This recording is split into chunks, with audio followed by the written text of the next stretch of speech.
ফের আলিপুর চিড়িয়াখানায় বাঘিনীর মৃত্যুর ঘটনা ঘটল। এই নিয়ে গত ৩ মাসে তিনটে বাঘিনীর মৃত্যুর ঘটনা ঘটল। শুধুমাত্র সেপ্টেম্বরেই মৃত্যু হয় 2টি বাঘিনীর। এই বাঘিনীটিকে ওড়িশার নন্দনকানন থেকে নিয়ে আসা হয়। 2 বছর 10 মাস বয়স ছিল। গত বছরই নন্দনকানন থেকে নিয়ে আসা হয়। দেখতে পাচ্ছেন সেই ছবি।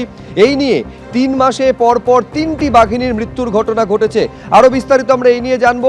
পার্থপ্রতিম ঘোষ আমাদের প্রতিনিধি রয়েছেন। পার্থ, কি জানতে পারছো, কিভাবে মৃত্যুর ঘটনা ঘটলো?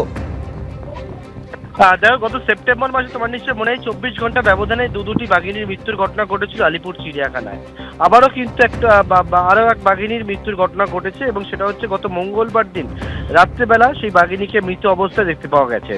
এবং এক্ষেত্রে যে বিষয়টা তোমায় বলবো, এই বাঘিনীর বয়স হয়েছিল 2 বছর 10 মাস। উড়িষ্যার নন্দনকানন থেকে গত বছর অগস্ট মাসে এই বাঘিনীকে নিয়ে আসা হয়েছিল আলিপুর চিড়িয়াখানায় এবং তার পরবর্তীকালে গত মঙ্গলবার দিন রাত্রেবেলা বাঘিনীর মৃত্যু হয়। কালকেই হচ্ছে একেবারে আলিপুর যে হাসপাতাল, পশু হাসপাতাল, সেখানে বাঘিনীর ময়নাতদন্ত হয়েছে। ময়নাতদন্তের কারণ কি, ঠিক কি কারণে মৃত্যু, সেটা এখনো ফাইন্ডিংস দেওয়া হয়নি। তবে এক্ষেত্রে যে বিষয় সেটা হচ্ছে ভিজারা পরীক্ষার জন্য পাঠানো হয়েছে।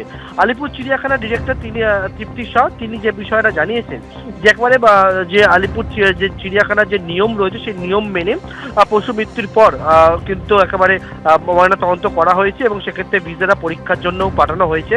পরবর্তীকালে পিএম ফাইন্ডিংস যা আসবে তারপরে কিন্তু গোটা বিষয়টা জানা যাবে। তবে কয়েকদিন ধরে এই বাঘিনী তার কিন্তু একটা অসুস্থতাজনিত কারণে ভুগছিলেন। যদি এক্ষেত্রে যারা ব্যাঘ্র বিশেষজ্ঞ তারা যে বিষয়টা বলছে, এই 2 বছর 3 মাস বয়সী এই বাঘিনী 2 বছর 10 মাস বয়সী তার মৃত্যু হঠাৎ করে হওয়া সেটা যথেষ্ট চিন্তা এবং উদ্বেগের কারণ হচ্ছে এই সময় হচ্ছে বাঘের হচ্ছে গ্রোয়িং টাইম এবং সেই জায়গায় একটা রয়্যাল বেঙ্গলের মৃত্যুর ঘটনা, সেটা কিন্তু যথেষ্ট উদ্বেগের বিষয়। গত সেপ্টেম্বর মাসে দুটি বাঘিনীর মৃত্যু হয়। সেক্ষেত্রে পিএম এর যে ফাইন্ডিংস এবং সেক্ষেত্রে মৃত্যুর কারণ হিসেবে আলিপুর চিড়িয়াখানার ডিরেক্টর জানিয়েছেন যে যেহেতু বয়স হয়েছিল বার্ধক্যজনিত কারণে এই 2 বাঘিনীর মৃত্যুর ঘটনা ঘটেছিল বলে তারা জানতে পেরেছে। কিন্তু 2 বছর 10 মাস বয়সী বাঘিনী হঠাৎ করে মৃত্যুর ঘটনা ঘটলো। এমনকি অরণ্য ভবন সূত্রে যেটা খবর সেটা হচ্ছে একটা প্যারাসাইটে ভুগছিল এই বাঘিনী। কিন্তু প্যারাসাইটের জন্য মৃত্যু কতটা হতে পারে সেই বিষয়ে কিন্তু যারা ব্যাঘ্র বিশেষজ্ঞ তারা যথেষ্ট সন্দেহের মধ্যে রয়েছে, তারা দ্বন্দ্বের মধ্যে রয়েছে। কারণ সেক্ষেত্রে যদি ঠিকমতো চিকিৎসা হয় তাহলে কিন্তু মৃত্যুর কারণ না। অনেকেই যে বিষয়ে প্রশ্ন তুলছে, তাহলে কি রক্ষণাবেক্ষণ বা দেখভালে কোনো রকম ভাবে কোনো খামতি থাকছে? ব্যাঘ্র বিশেষজ্ঞরা তারা কিন্তু এই প্রশ্ন তুলতে শুরু করেছে। কিন্তু যথেষ্ট চিন্তা এবং উদ্বেগ বাড়াচ্ছে বন দপ্তরের কাছে। কারণ হচ্ছে 3 মাসের মধ্যে আলিপুর চিড়িয়াখানায় পরপর 3টে বাঘিনীর মৃত্যুর ঘটনায়। শুভজিৎ, ধন্যবাদ পার্থ। আমি এইখানে একবার দর্শকদের দেখাবো এই মৃত্যুর ঘটনা নিয়ে কি বলছেন nature, environment and wild life সোসাইটির সেক্রেটারি বিশ্বজিৎ রায়চৌধুরী। লাস্ট যে বাঘিনীটি মারা গেল ওটা একটা প্যারাসাইটে ভুগছিল। এখন সেটা পোস্টমর্টম করতে দেওয়া হয়েছে। এখন পোস্টমর্টমের রিপোর্ট না এলে এক্স্যাক্টলি বলা যাচ্ছে না যে ওই প্যারাসাইটের জন্যই মারা গেছে না কিসে মারা গেছে, এটা এখনো সঠিকভাবে বলা যাচ্ছে না। আমি তো রিকোয়েস্ট করব কর্তৃপক্ষকে যে যাতে বাঘের হেলথ টাইম টু টাইম একটু চেক করা হলে ভালো হয়। মানে আদার দ্যান ক্যান্সার সব কিছুরই ওষুধ আছে। এখন সেগুলো টাইমলি ঠিক সময় পড়লে হয়তো ভালো হতো।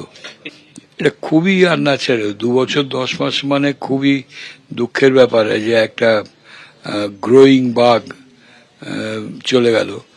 এখন তাহলে বোঝা যাচ্ছে কোনো একটা প্যারাসাইট কাজ করছে ওখানে, অ্যাক্টিভ রয়েছে।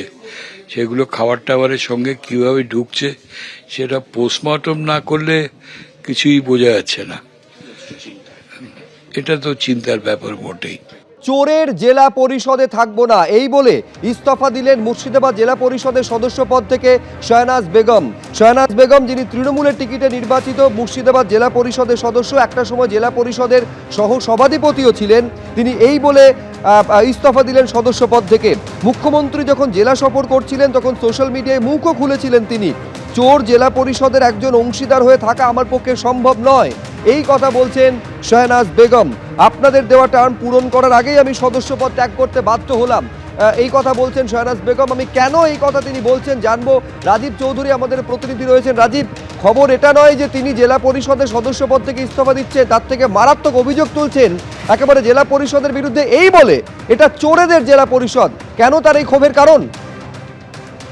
শুভ্রজিৎ, শাহনাজ বেগম বেশ কয়েক মাস থেকেই কিন্তু এই জেলা পরিষদ নিয়ে বিভিন্ন বেনিয়ম অনিয়ম নিয়ে কিন্তু সোচ্চার হচ্ছিলেন এবং সর্বশেষ মুখ্যমন্ত্রী আসার আগে তিনি যে মন্তব্য করেন এবং তারপরে তাকে জেলা পরিষদের যে হোয়াটসঅ্যাপ গ্রুপ রয়েছে সেখান থেকে তাকে সরিয়ে দেওয়া হয় এবং তারপরে তিনি সোশ্যাল মিডিয়ায় লিখতে শুরু করেন জেলা পরিষদের বিভিন্ন বেনিয়ম অনিয়ম নিয়ে এবং তারপরে তিনি তার অভিযোগ তিনি দলীয় স্তরেও সমস্ত ঘটনা দীর্ঘদিন ধরে জানিয়েছেন, কিন্তু কোনো ব্যবস্থা না হওয়ায় শেষ পর্যন্ত তিনি তার যে নির্বাচক মণ্ডলী তাদের সঙ্গে কথা বলেন এবং তার যে সতীর্থ রয়েছেন তাদের সঙ্গে কথা বলে তিনি সিদ্ধান্ত নেন যে জেলা পরিষদের সদস্য পদ থেকে তিনি ইস্তফা দেবেন এবং সেই মর্মে তিনি মালদার যে ডিভিশনাল কমিশনার রয়েছেন তার কাছে তিনি লিখিতভাবে তার ইস্তফাপত্র পাঠিয়ে দিয়েছেন। তবে শাহনাজ বেগম জানিয়েছেন তিনি জেলা পরিষদের সদস্য পদ থেকে ইস্তফা দিলেও সক্রিয় রাজনীতি থেকে তিনি কিন্তু অবসর নিচ্ছেন না, তিনি সক্রিয় রাজনীতি করবেন। তিনি একবারে সরাসরি বলেন তিনি যখন জেলার মহিলা সভাপতি ছিলেন এবং সেখান থেকে তিনি যখন পদত্যাগ করেন তারপরেই তার সঙ্গে দলীয় কিন্তু তার যে শৃঙ্খলা সেই জায়গাটায় বিচ্ছিন্ন হয়ে গেছে, ফলে তিনি শাসক দলে থাকবেন না, এটা কিন্তু শুভ্রজিৎ স্পষ্ট করেছেন এবং কোন দলে যোগ দেন বা ফলে একেবারে নিঃসন্দেহে এবার তার পরবর্তী রাজনৈতিক গতি প্রকৃতি কোন দিকে যায় সেদিকে নজর থাকবে। আপাতত তোমায় ধন্যবাদ রাজীব। জেলা পরিষদের সদস্য পদ থেকে পদত্যাগ করার মূল কারণ হচ্ছে আপনারা জানেন অনেকটাই বিভিন্ন সময়ে আমি বিভিন্নভাবে জেলা পরিষদের দুর্নীতি নিয়ে সরব হয়েছি, প্রশাসনিক বৈঠকে সরব হয়েছি, সর্বোচ্চ স্তরকে স্তর সর্বোচ্চ জায়গায় জানিয়েছি। কিন্তু আমার মনে হয়েছে যে জেলা পরিষদ এইগুলোকে প্রশ্রয় দিচ্ছে, মানে দুর্নীতি চুরি এগুলোকে যাদের আমি জানিয়েছি যারা দলের হর্তাকর্তা তারা প্রশ্রয় দিচ্ছে, মদত করছে। এবং আপনারা জানেন যে আমার এলাকায় আমি কখনো রিগিং করতে দিই না, আমি মানুষের ভোটে জিতি। স্বাভাবিকভাবে আমি তাদের সঙ্গে টানা বসার পর তারা আমাকে নির্দেশ দিয়েছে আমরাই আপনাকে ভোট দিয়ে জেলা পরিষদে পাঠিয়েছিলাম, কিন্তু চোর জেলা পরিষদের ভাগিদার হওয়ার জন্য আমরা আপনাকে পাঠাইনি। আমরাই যখন পাঠিয়েছি আমরাই বলছি চোরের এই জেলা পরিষদ থেকে আপনি রেজিগনেশন দিন। এখন জেলা থেকে রাজ্য প্রত্যেক নেতৃত্বই জানেন যে এই জেলা পরিষদ মুর্শিদাবাদ জেলা পরিষদ স্বচ্ছ একটা জেলা পরিষদ। এবার তিনি বলছেন তার ব্যক্তিগত জায়গা থেকে, কারণ হচ্ছে যে তিনি বিগত দিনে দায়িত্বে ছিলেন, এই বডিতে ওনাকে দায়িত্ব দেওয়া হয়নি। কেন দেওয়া হয়নি জেলার নেতারা সিনিয়র লিডাররা বলতে পারবেন, তো সেটা তার ব্যক্তিগত ব্যাপার, এটা নিয়ে আমাদের কোনো কিছু বলার নেই। আর দেখুন আরেকটা বিষয়, এই মুহূর্তে আমাদের প্রত্যেকেরই উচিত যে তৃণমূল কংগ্রেসের জন্য ঝাঁপিয়ে পড়া আমাদের আগামী বিধানসভা নির্বাচনের জন্য, এটাই আমাদের ইন্টেনশন। কোনো জেলা পরিষদ উনি একটাই কথা, জেলা পরিষদ স্বচ্ছ জেলা পরিষদ এবং এভিডেন্স নিয়ে কথা বলা উচিত আমার মনে হয়। দল ছেড়েছেন এটা গণতন্ত্রের জন্য, যারা দুর্নীতি বিরুদ্ধ দুর্নীতি মুক্ত সমাজ দেশ রাজ্য চান তাদের জন্য এটা শুভ সংবাদ। আমি বরং বাকি সংখ্যালঘু সম্প্রদায়ের মানুষদের কাছে এটাই আহ্বান জানাবো যে শুধুমাত্র কোন ধর্মীয় আধারের জন্য উপরে নয়, ইমাম ভাতা বা মুয়াজ্জিন ভাতার জন্য নয়, বাবরি মসজিদের জন্য নয়, সমাজ কল্যাণে রাষ্ট্র কল্যাণে যারা